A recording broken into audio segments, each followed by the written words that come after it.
ஐந்தாம் தமிழர் சங்க நேயர்கள் அனைவருக்கும் வணக்கம். நவராத்திரி, தசரா இதெல்லாம் கேள்விப்பட்டிருக்கீங்களா? உங்கள் உறவினர்களோ இல்லை உங்கள் நண்பர்களோ நவராத்திரி கொண்டாடுறாங்களா? துர்க்கையை வணங்குறாங்களா? ராமனை வணங்குறாங்களா? ராவணனை பற்றி தெரியாமல் இருக்காங்களா? அப்போ அவங்களுக்கான வீழம் தான் இது. இப்போ இந்த வீழத்தை பார்த்துட்டு இருக்க உங்கள் எல்லாருக்கும் ஒரு கேள்வி. நாம் பண்ணுற செயல்கள்லாம் நம்ம தெரிஞ்சு தான் பண்ணுறோமா இல்லை நமக்கு தெரியாமையும் பண்ணுறோமா? இதில் என்ன சந்தேகம்? நான் ஒரு செயல் பண்ணுறேன்னா எனக்கு தெரிஞ்சு தான் பண்ணுறேன், அதை பற்றி தெரியாமல் எப்படி பண்ண முடியும் அப்படின்னு சொல்லுவீங்க. ஆனால் உண்மை என்னதுன்னா, நாம் செய்யும் பெரும்பாலான செயல்கள் நம்மை ஆண்டு கொண்டிருக்கும் இந்த பிண்டாரிகளால் திணிக்கப்பட்டவை தான். ஒரு எடுத்துக்காட்டு பாருங்க. தமிழர்கள் பலர் பிராமணர்களை வைத்து திருமணம் பண்ணிட்டு இருக்காங்க. ஆனா உண்மை என்னதுன்னா, எந்த தமிழ் குடிகளுமே பிராமணனை வைத்து திருமணம் செய்யும் வழக்கமே இல்லை. இது முழுக்க முழுக்க திணிக்கப்பட்டவை தான். நம்ம டிவி, சீரியல், படங்கள் இதன் மூலமாக இந்த தவறான செயலை திணிச்சிட்டாங்க. இது போல தாங்க நாம் செய்யும் பல செயல்கள் தவறான செயல்னே தெரியாமல் நம்ம செஞ்சிட்டு இருக்கோம். அதில் ஒன்று தான் இந்த துர்க்கை வழிபாடு. இதை பற்றி தெரிஞ்சுக்கிறதுக்கு ஒரு எடுத்துக்காட்டு பாருங்களேன். சாய்பாபா வழிபாடு. இப்போ பல சாய்பாபா கோயில்கள்லாம் இருக்குது. ஆனால் கொஞ்சம் யோசிச்சு பாருங்க, 10-20 வருடங்களுக்கு முன்னாடிலாம் சாய்பாபா கோயில்கள் இருந்துச்சா? அப்போ எப்படி இந்த குறுகிய காலகட்டத்தில் இந்த சாய்பாபா வழிபாடு இவ்வளோ ஃபேமஸ் ஆச்சு?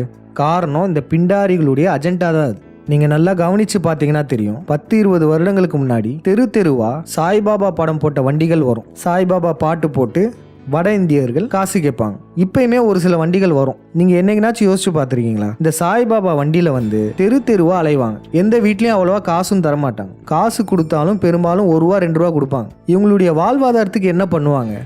இவங்களுக்கு பக்தியும் இருக்காது, குளிச்சிருக்கவும் மாட்டாங்க, பழைய துணியை போட்டு காலையிலே கிளம்பி வந்துடுவாங்க. அப்போ எதுக்கு இந்த வேலையை அவங்க எடுத்து செய்யணும்? இது இந்த பிண்டாரிகளுடைய அஜெண்டா தான். இவங்களை எல்லாருமே காசு கொடுத்து தான் செய்ய வைப்பாங்க. நம்ம கொடுக்குற இந்த பிச்சை காசுலாம் இவங்களுக்கு வந்து சாதாரணம். இவங்களுடைய வேலை இந்த சாய்பாபாவை ஒவ்வொரு தெருவாக போயிட்டு மக்கள் மனசில் பதிய வைக்கணும். 20 வருடங்களுக்கு முன்னாடி அப்படி பண்ணது தான் இப்போ நம்ம தமிழ்நாட்டில் பல சாய்பாபா கோயில்கள் வர்றதுக்கான முக்கியமான காரணமாக இருக்கும். அப்புறம் படங்கள்லையுமே சாய்பாபா பற்றின ப்ரொமோஷன்லாம் இருக்கும். இது போல தான் இந்த துர்க்கை வழிபாட்டையுமே தமிழ்நாட்டில் கொண்டு வந்தாங்க. துர்க்கையுடைய வரலாறு என்ன தெரியுமா? முதல்ல துர்க்கையுடைய வரலாறை முழுமையாக மீட்டெடுத்தவர் முனைவர் திரு பாண்டியன் ஐயா. என்ன வரலாறுனா, துர்க்கை என்பவள் ஒரு யூத பெண். கர்நாடகாவில் உள்ள உடுப்பியில் வாழ்ந்த இஸ்ரேல் யூதன் பரசுராமனின் மனைவிதான் துர்க்கை. பரசுராமன் தமிழ்நாட்டை கைப்பற்றுவதற்காக என்ன செஞ்சானா, மைசூர் அரசனை வீழ்த்தினான். ஏன்னா மைசூர் அரசனை வீழ்த்தினால்தான் இங்க தமிழ்நாட்டுக்குள்ளே வர முடியும். அவ்வளோ படைபலமிக்க மைசூர் அரசனை வீழ்த்தணும்னா நேரடியா இந்த யூதர்களால போர் செஞ்சு வீழ்த்த முடியாது. அதனால சூழ்ச்சி செஞ்சு தன் மனைவியான துர்க்கையை மைசூர் அரசனுக்கு கூட்டி கொடுத்து 9 நாட்கள் மைசூர் அரசனுடன் துர்க்கையை உறவாட வைத்து 10வது நாள் மைசூர் அரசனின் 4 உறுப்பை அறுத்து கொன்றவள் தான் துர்க்கை. இந்த 9 நாளை தான் நவராத்திரின்னு சொல்றாங்க. 10வது நாள் மைசூர் அரசனின் 4 உறுப்பை அறுத்த நாள் தான் விஜயதசமி. இந்த 10வது நாள் பார்த்தீங்கன்னா ராவணனை எரிப்பாங்க. காரணம், இந்த யூதர்கள் இருக்காங்களே, இவர்களை முதல்ல வீழ்த்திய தமிழன் இந்த ராவணன் தான். இந்த துர்க்கையுடைய வரலாறு எவ்வளோ கேவலமான ஒன்றா இருக்குது பார்த்தீங்களா? இப்போ ஒரு சிலர் வந்து கொந்தளிச்சுட்டு போயிட்டு கமெண்ட்லலாம் வந்து வன்மத்தை கக்குவாங்க. என்னங்க உங்கள் இஷ்டத்துக்கு வரலாறு சொல்கிறீங்க? துர்க்கை நாங்கள் வணங்குற தெய்வம், அதை எப்படி நீங்கள் தப்பாக சொல்லலாம்? அதுவும் துர்க்கையை கூட்டி கொடுத்தாங்கன்னு சொல்கிறீங்க, மைசூர் அரசனோட உறவாடினாங்கன்னு சொல்கிறீங்க, இதுக்கெல்லாம் ஒரு ஆதாரமும் இல்லாமல் சொல்கிறீங்களே, இதெல்லாம் நாங்கள் எப்படி நம்புறது அப்படின்னு சொல்லுவாங்க. அது எப்படிங்க? பல நூற்றாண்டுகளுக்கு முன்னாடி நம்ம முன்னோர்களை வீழ்த்தி நம்ம எதிரிங்க வெற்றி அடைஞ்சாங்க. அன்றிலிருந்து இன்று வரையும் இந்த யூத பிராமணர்களும் இந்த வடுகர்களும் தான் நம்மளை ஆட்சி செஞ்சிட்டு இருக்காங்க. அப்படி இருக்கும்போது நம்ம ஆதாரங்கள் எப்படி தேடுறது? எல்லா ஆதாரங்களையும் அழிச்சிட்டாங்க. ஓலைச்சுவடிகள் இருக்காது, கல்வெட்டுகள் இருக்காது, பல புத்தகங்களையும் மாற்றி எழுதிட்டாங்க. அப்போ எப்படி ஆதாரம் வேணும்னு கேட்க முடியும்? அப்போ ஒரு உண்மையான ஒரு சம்பவத்துக்கு ஆதாரம் எதுவும் இல்லைன்னா அந்த சம்பவம் நடக்கலன்னு ஆயிடுமா? முனைவர் திரு பாண்டியன் ஐயா அவருடைய சொல்லாய்வு மூலமாகவும் ஆந்த்ரோபாலஜிக்கல் ஆய்வு, வரலாற்று ஆய்வு, புராணங்களிலிருந்து ஆய்வு செய்யறது, திரைப்படங்களை டீகோட் செய்யறது, இதன் மூலமாக தான் இந்த ஆய்வுகள்லாம் செஞ்சிருக்காரு. முற்று முழுதாக எல்லா ஆதாரங்களையும் அழிச்சதுக்கு அப்புறம் மீண்டும் நம்ம உண்மை வரலாறை தெரிஞ்சுக்கணும்னா இதன் மூலமாக மட்டுமே தான் நம்மளால தெரிஞ்சுக்க முடியும். இப்பயும் ஒரு சிலர் சொல்லுவீங்க, இதெல்லாம் ஒரு ஆய்வா? துர்க்கை மைசூர் அரசன் கூட 9 நாள் உறவாடி 10வது நாள் 4 உறுப்பை அறுத்தாங்கன்னு சொல்றீங்க. இஸ்ரேல் யூதனான பரசுராமனின் மனைவி துர்க்கைன்னு சொல்றீங்க. இதெல்லாம் எங்களால் எப்படி நம்ப முடியும்? இப்படிலாம் ஒரு சிலர் சொல்லுவாங்க. இவங்களுக்காக ஒரு சில ஆதாரங்கள் காமிக்கிறோம் பாருங்க. 2016 கல்கட்டாவில் இருக்கிற ஜவஹர்லால் யூனிவர்சிட்டி அங்குள்ள மாணவர்கள் துர்க்கையை பற்றின உண்மையை பேசி பெரிய சர்ச்சையே ஆச்சு. இந்த துர்க்கையை பற்றின பிரச்சனையை ஸ்மிருதி இரானி அவர்களே பார்லிமெண்ட்ல பேசியிருக்காங்க. அந்த யூனிவர்சிட்டி மாணவர்கள் என்ன சொல்லியிருக்கான்னு பாருங்க. நம்ம சொன்ன அதே கருத்து, மைஷாசுரன் ஒரு அரசன்றதையும் துர்க்கையால் கொல்லப்பட்டதையும் சொல்லியிருக்காங்க பாருங்க. மைஷாசுரன்னா வேற யாரும் இல்லை, மைசூர் அரசன் தான். இதெல்லாம் இந்த கல்கட்டாவில் இருக்க மாணவர்களுக்கு எப்படி தெரிஞ்சது அப்படின்னு நீங்கள் நினைக்கலாம். இந்த பரசுராமன் காலகட்டத்தில் அவனுக்கு பயந்து இந்த மைசூர்லேருந்து சென்ற மக்கள் தான் கல்கட்டாவில் போய் செட்டில் ஆயிருந்தாங்க. இங்கே நம்மளுடைய வரலாறை மொத்தமாக அழிச்சாலும் கூட கல்கட்டாவில் ஒரு சில மக்களுக்கு இந்த உண்மைகள் தெரிஞ்சிருக்கு. அந்த மக்கள் மூலமாக இந்த மாணவர்களுக்கெல்லாம் தெரிஞ்சிருக்கு. இன்னொரு ஆதாரம் பாருங்க, 2010-11 அதே ஜவஹர்லால் யூனிவர்சிட்டியில் இந்த உண்மையை பேசியிருக்காங்க. அடுத்த ஆதாரம் என்ன தெரியுமா? இன்றளவும் கல்கட்டால தான் அதிகமாக விபச்சாரம் நடந்துட்டு இருக்கு. துர்கையை குறித்து தான் திட்டமிட்டு அங்கே வச்சிருக்காங்க. அது மட்டும் இல்லை, இன்றளவும் துர்கை சிலை செய்வதற்கு விபச்சாரி வீட்டு வாசல்ல இருந்து தான் மண் எடுத்து செய்வாங்க. இப்போ சொல்லுங்க, விபச்சாரிகள் வீட்டு மண் எடுத்து செய்யப்பட்ட துர்கையின் சிலையை தான் நீங்க வணங்கணுமா? மேலும் பல துர்கை சிலைகளில் கையில் ஆணுறுப்பை வைத்திருக்கும் சிலைகளே இருக்கு. இதுவுமே மைசூர் அரசனின் ஆணுறுப்பை தான் குறிக்கும். இன்னொரு ஆதாரம் என்ன தெரியுமா? துர்கையுடைய மற்றொரு பெயர் குஞ்சரு அம்மாள். இந்த இஸ்ரேல் யூத பிராமணன் பரசுராமன் சொன்னோம்ல, அவனின் ஊரான உடுப்பியில குஞ்சருகிரின்ற ஒரு ஊரே இருக்கு. அப்புறம் முக்கியமான ஒன்று, இந்த நவராத்திரியில ஆயுத பூஜை இருக்கு, அது 9வது நாள் வரும். 10வது நாள் விஜயதசமி வரும். அதாவது என்னதுன்னா, 9வது நாள் ஆயுதத்தை தீட்டி 10வது நாள் ஆணுறுப்பை வெட்டி மைசூர் அரசனை வீழ்த்தியது தான் விஜயதசமி. விஜயம்ன்ற வெற்றி கொள்றது. இதை நிறுவும் விதமாக மைசூர் அரண்மனையில் இன்றளவும் ஆயுத பூஜை கொண்டாடுறாங்க. அரண்மனையில் எதுக்குங்க ஆயுத பூஜை? அதுவும் பாருங்க, மைசூர் அரசன் வாழ்ந்த அரண்மனை தான், வேற அரண்மனையிலலாம் இந்த பூஜை கிடையாது. இப்போ இவ்வளோ ஆதாரங்கள் மூலமாக நமக்கு என்ன தெரிய வருது? நமக்கே தெரியாமல் பல செயல்களை இந்த பிண்டாரிகள் நம்ம கிட்ட திணிச்சிருக்காங்க. இந்த விழத்தை பார்த்துட்டு இருக்கவங்களாம் மற்றவங்க கிட்ட கேள்விகள் கேளுங்க. ஆயுத பூஜைன்னு பேர் இருக்கு. ஆயுத பூஜை அன்னைக்கு அவங்க தொழிலெல்லாம் பூஜை போடுறாங்க. அதுக்கு எதுக்கு ஆயுத பூஜைன்னு பேர் வச்சாங்க? எல்லா தொழிலையுமே ஆயுதம் மட்டும்தான் இருக்கா என்ன? அது ஏன் ஆயுத பூஜைன்னு வச்சாங்க? இது துர்கையுடைய ஆயுதம் தான். இன்னும் தெளிவா சொல்லணும்னா, இந்த நவராத்திரி தசரா இருக்குல்ல, இந்த காலகட்டத்தில் தமிழர்களின் ஆசீவக திருவிழா நடந்துட்டு இருந்தது. 10 நாட்களுக்கான திருவிழா. அந்த வரலாற்றை மடைமாற்றி தான் இந்த 10 நாள் திருவிழாவான நவராத்திரி தசராவை கொண்டு வந்து வச்சிருக்காங்க. அந்த ஆசீவக திருவிழாவை பற்றி நீங்க தெரிஞ்சுக்கணும்னா நம்ம 5ஆம் தமிழர் சங்க விழியங்கள்லாம் பாருங்க. அதனுடைய லிங்க்ஸ் எல்லாம் கமெண்ட் செக்ஷன்ல தரோம். இப்போ இதுவரையும் சொன்ன ஆதாரங்கள்லாம் போதும்ல, இன்னும் மேலும் பல ஆதாரங்களும் இணையத்தில் நிறைய கிடைக்கும். நம்ம தேட தேட நிறைய கிடைக்கும். இப்போ எடுத்துக்காட்டுக்கு கல்கட்டாவில் மாணவர்கள் எதிர்த்தாங்கன்னு சொல்கிறோம்ல, ஏன்னா இங்கே மைசூர்ல இருந்து மக்கள் அங்கே போய் வாழ்ந்துருக்காங்க.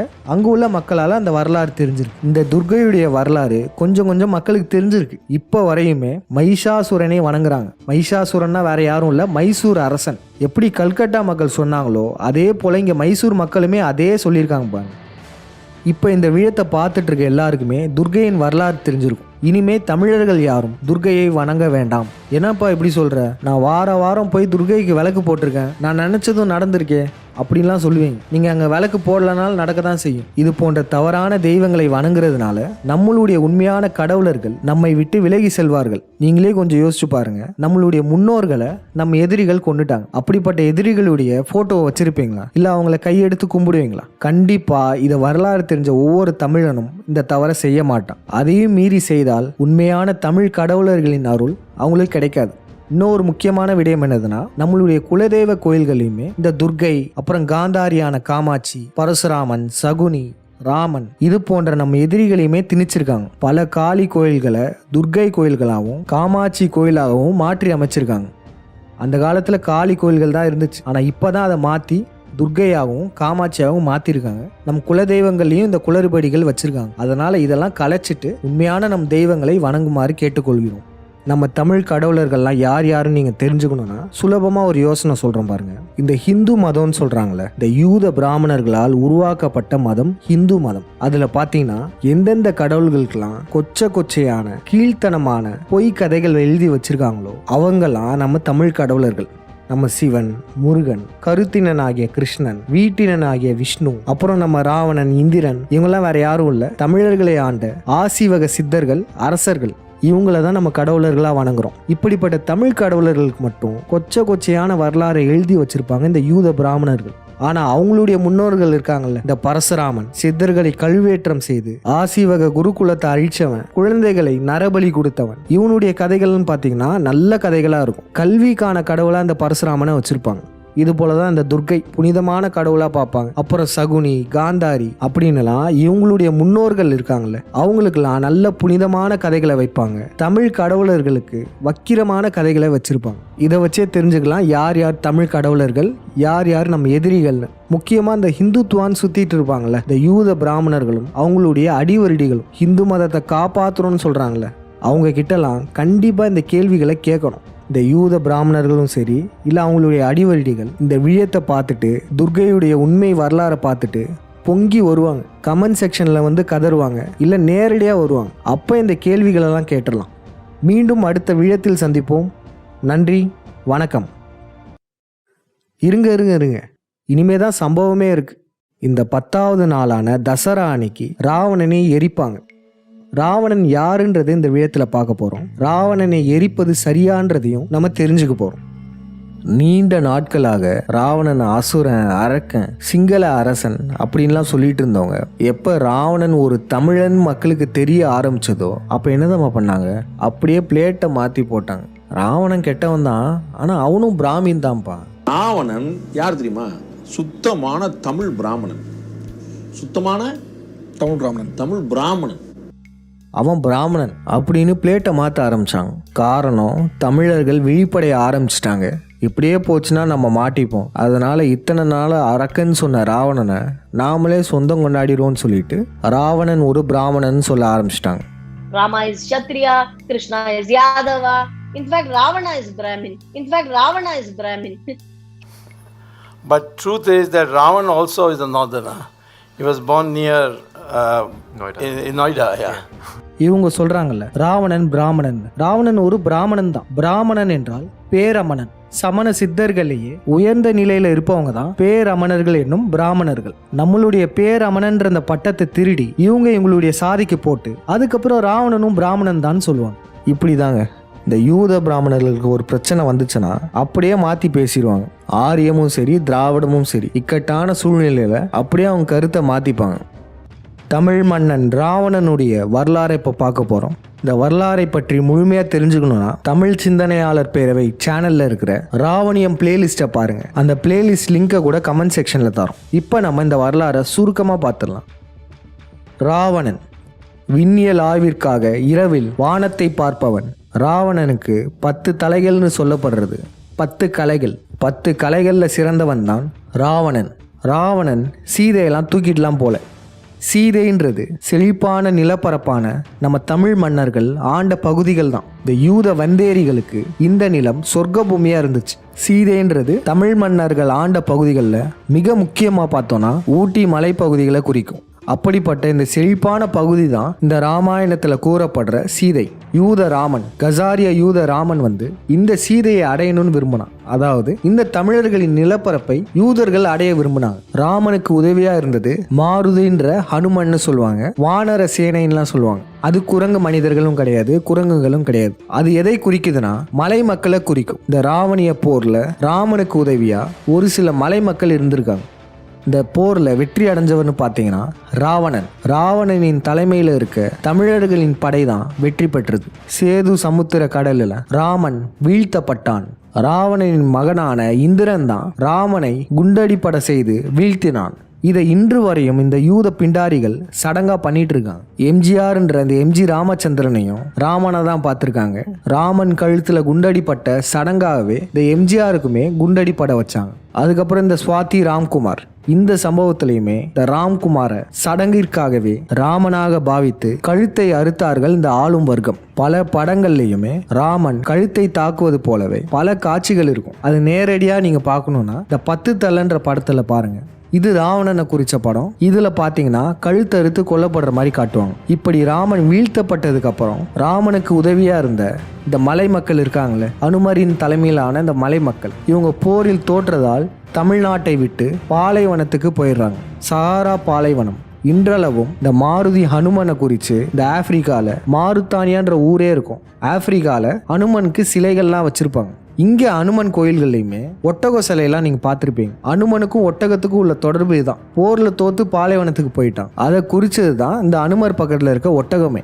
அனுமருக்கு செந்தூரம் வைப்பாங்க, பார்த்துருக்கீங்களா? செந்தூரம் என்பது அடிமைகளின் நிறம். இந்த போரில் தோத்து அடிமைகளாக போனாங்களே இந்த ஆப்பிரிக்காவில், இந்த பாலைவனத்தை குறிக்கிறது தான் இந்த செந்தூர நிறம். இந்த காவி நிறம் அடிமைகளுக்கான நிறம்ன்றதுக்காகவே கைதிகளுக்கெல்லாம் இந்த கலரை போட சொல்லியிருப்பாங்க. காவி நிறம் அடிமைகளுக்கான நிறம். நம்ம ஊரில் அதை சாமியார்களை போட வச்சிருப்பாங்க. ஆன்மீகத்தின் நிறம் என்பது வெள்ளை தான். காவி நிறம் கிடையவே கிடையாது. இந்த ராவணன், இந்திரன், கும்பகர்ணன் இவங்களால வீழ்த்தப்பட்டவன் தான் இந்த ராமன். ஆனால் இந்த வரலாற்றை அப்படியே மடைமாற்றி போரில் ராமன் வெற்றி அடைஞ்ச மாதிரி காமிச்சிருப்பாங்க. அது மட்டும் இல்லாமல் தமிழ் மன்னனான ராவணனுக்கு 10 தலைகளை வச்சு ஒரு அரக்கனா கெட்டவனாக காமிச்சிருப்பாங்க. ஆனால் உண்மையில் ராவணன் என்ற தமிழ் மன்னன் ஒரு ஆசிவக சித்தன். தமிழர்களுக்காக பல விஞ்ஞான கண்டுபிடிப்புகளை ராவணன் கண்டுபிடிச்சிருக்காரு. அது என்னென்னன்றதுலாம் தமிழ் சிந்தனையாளர் பேரவை சேனலில் பார்த்தீங்கனாலே உங்களுக்கு தெரிய வந்துடும்.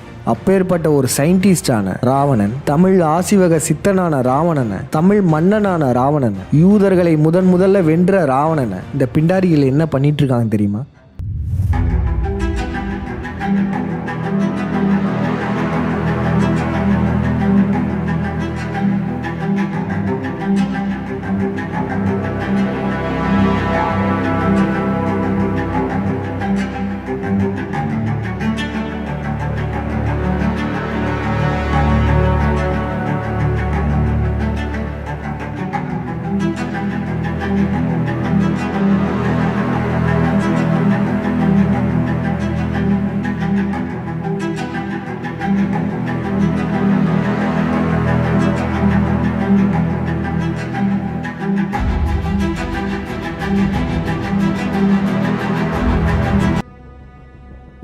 வருடம் ராவணனை எரிச்சிட்டு இருக்காங்க. நீங்கள் நல்லா யோசிச்சு பார்த்தீங்கனாலே உங்களுக்கு தெரியும். இப்போ இந்த வரலாறுலாம் இப்போ நீங்கள் தெரிஞ்சுக்கிட்டீங்க. ஆனால் இது தெரிஞ்சுக்கிறதுக்கு முன்னாடியே, உங்களுக்கு ராவணன் யாருன்னு தெரிஞ்சுக்கிறதுக்கு முன்னாடியே ராவணன் மேலே ஒரு ஈர்ப்பு இருந்திருக்கும். ஒவ்வொரு தமிழனுக்குமே ராவணன் மேலே ஒரு ஈர்ப்பு இருக்கும். காரணம், ராவணன் ஒரு பச்சை தமிழன். இந்த கசாரிய யூத ராமனால ராவணனை வீழ்த்த முடியல. அதனால ஒவ்வொரு ஆண்டுமே நம்ம தமிழ் கடவுளான ராவணனை இப்படி கொன்னுக்கிட்டு தான் இருக்காங்க.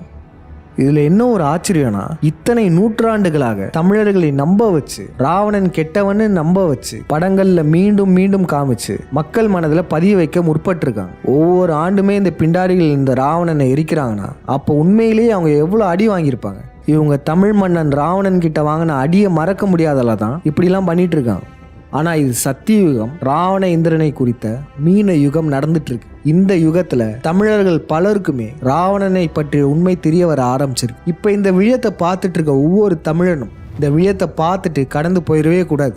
இதற்கு மேல நம்ம பொறுமையா இருந்தோம்னா இது நம்ம முன்னோரான ராவணனுக்கு செய்யக்கூடிய மிகப்பெரிய துரோகம். முதல்ல யூத ராமனை வெற்றி அடைஞ்சவன் தமிழ் மன்னன் ராவணன். அவரின் புகழை நம்ம இந்த உலகம் முழுக்க பரப்பணும். இந்த விழத்தெல்லாம் பார்த்துட்டு இருக்க ஒவ்வொரு தமிழனுக்குமே கோபம் வரும், கண்டிப்பா வரணும்.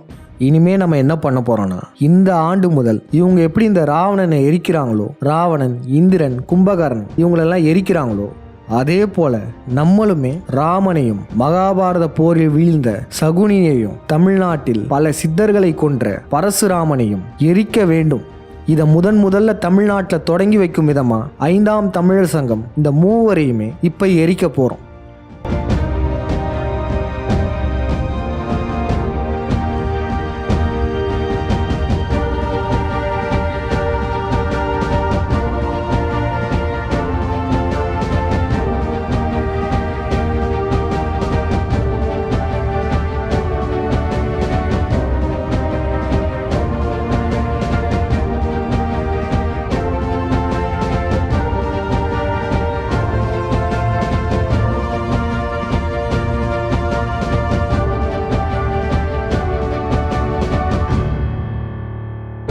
தமிழ்நாட்டை முதலில் கைப்பற்ற வந்த கசாரிய யூதன் ராவணனால் வீழ்த்தப்பட்ட ராமன் எரியூட்டப்படுகிறான்.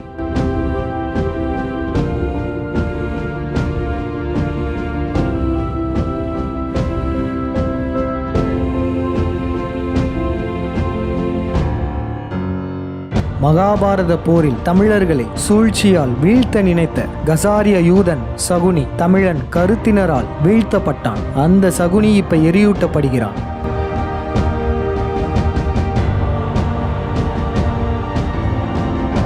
கலவர யுத்தத்தை செய்து தமிழர்களின் விஞ்ஞானத்தை அழித்து சித்தர்களையும் குழந்தைகளையும் கழுவேற்றி இஸ்ரேலில் இருந்து வந்த யூதன் எரியூட்டப்படுகிறான்.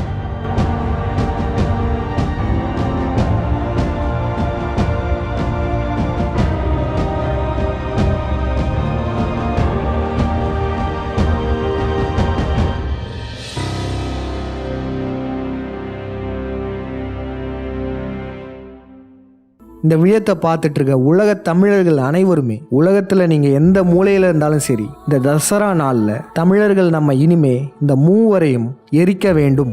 இதுபோல் இந்த தசரா நாளில் அனைத்து தமிழர்களும் உங்களுடைய வீட்டிலேயே இவர்களை எரிங்க. பெரிய உருவ பொம்மை செய்ய முடியலனா கூட பரவாயில்ல, சின்ன பொம்மை செய்யுங்க. இல்லை அது கூட முடியலனா கூட 5 ரூபா கலர் பிரிண்ட் எடுங்க, அதை எரிங்க. எரிச்சு விழியம் 5ஆம் தமிழர் சங்கத்துக்கு அனுப்புங்க. இவர்களை எரித்து எத்தனை பேர் விழியங்கள் அனுப்பினாலும் 5ஆம் தமிழர் சங்கம் இப்படி எரிக்கப்படுற விழியங்கள் எல்லாம் ஒளிபரப்புவோம். 5ஆம் தமிழர் சங்கம் வாட்ஸ்அப் குரூப்ல இணைஞ்சு நீங்க இந்த விழியத்தை எங்களுக்கு பகிரலாம். இல்லை திரையில காட்டப்படுற இந்த எண்களுக்கு நேரடியாக நீங்க பகிரலாம். பிரிண்ட் அவுட் எடுக்கிறதுக்கு, பொம்மை செய்கிறதுக்கு இவங்களுடைய புகைப்படங்கள் தேவைப்படுதுன்னா 5ஆம் தமிழர் சங்க வாட்ஸ்அப் குழுக்களில் சேருங்க. அதில் நம்ம சென்ட் பண்ணிடுவோம். அனைத்து தமிழர்களும் இதை செஞ்சே ஆகணும். இந்த ஆண்டு முதல் நம்ம இதை செய்ய போகிறோம். இதன் மூலமாக நம்ம மக்களுக்கு தெரியப்படுத்த வேண்டியது என்னதுன்னா, போரில் ஜெயிச்சது ராமன் இல்லை, ராவணன். இது ராமாயணம் அல்ல, ராவணியம். மீண்டும் அடுத்த விழத்தில் சந்திப்போம். நன்றி, வணக்கம்.